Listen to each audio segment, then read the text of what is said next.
and so bound together that one stroke on the poppy head will make 3 cuts of different depths into the skin.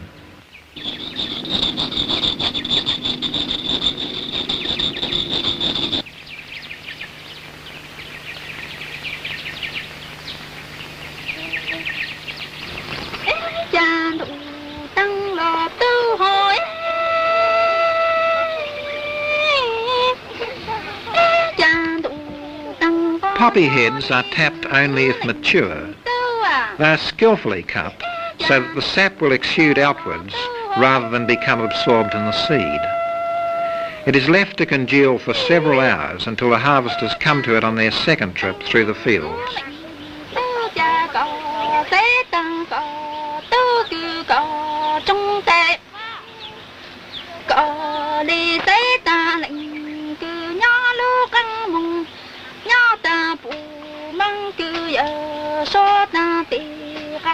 Vegetables planted amongst the poppies provide important food.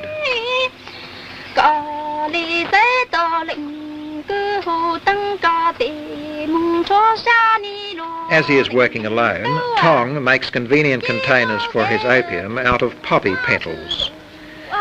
The Miao do not usually treat opium any further before using it or selling it.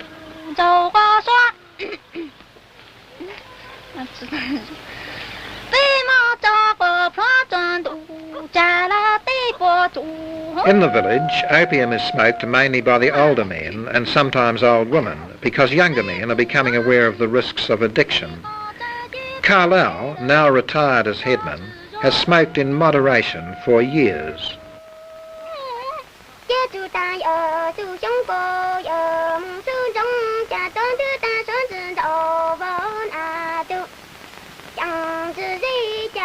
A small pellet of raw opium is moulded and roasted over a lamp burning pork oil.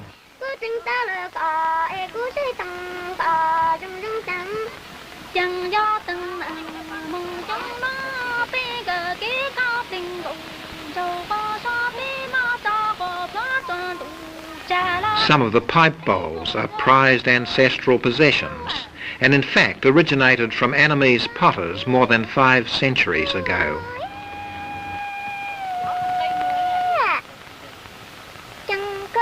Carlau usually smokes only 3 or 4 pipes a day, in the evening, after all his work is done. Most of the opium is sold and the money spent to buy rice and other goods, often from Yunnanese Chinese traders who have traditionally associated with the Miao.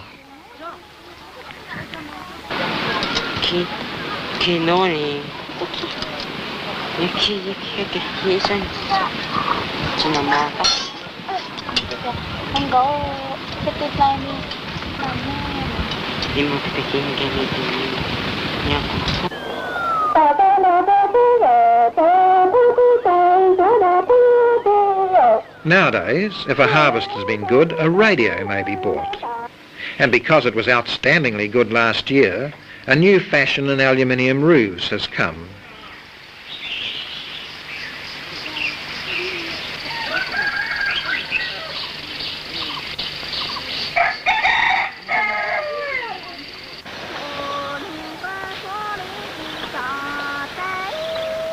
The size of fields belonging to different households varies. Pioneers in a new territory can stake large claims, and success in one year may breed greater success in the next, because opium or money is then available to hire the labour of poorer neighbouring Karen tribesmen. With 6 acres of fields, Lao Tong is one of the most successful. He was a pioneer and he has a large family, but his crops are getting poorer and he has no land in reserve. Many of his fellow clansmen, worse off than he, are planning to move, and he feels he must soon go with them.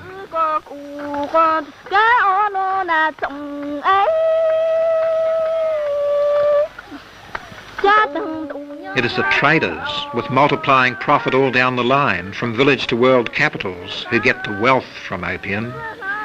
In a good year, the Miao get enough for their food and comfort, and to accumulate a small store of silver, much of which they must sell again in bad years, or to sustain them when they are migrating.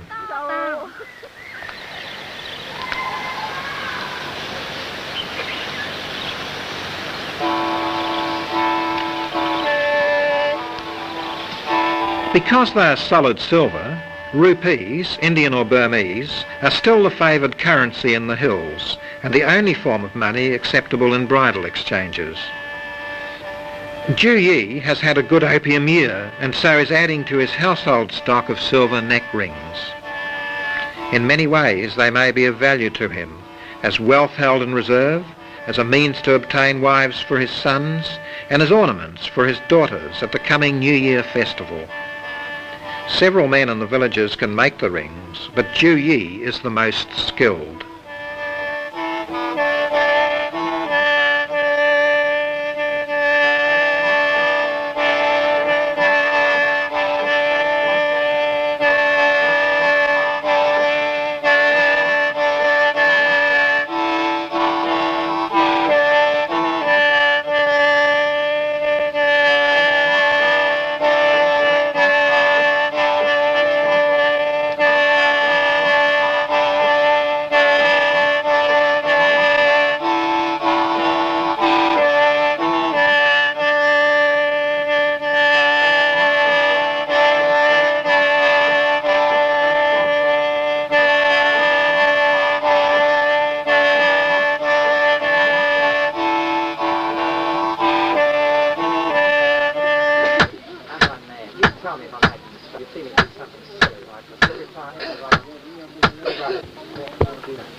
As the new one has to be cleaned, all the household's rings are brightened up for the coming festival.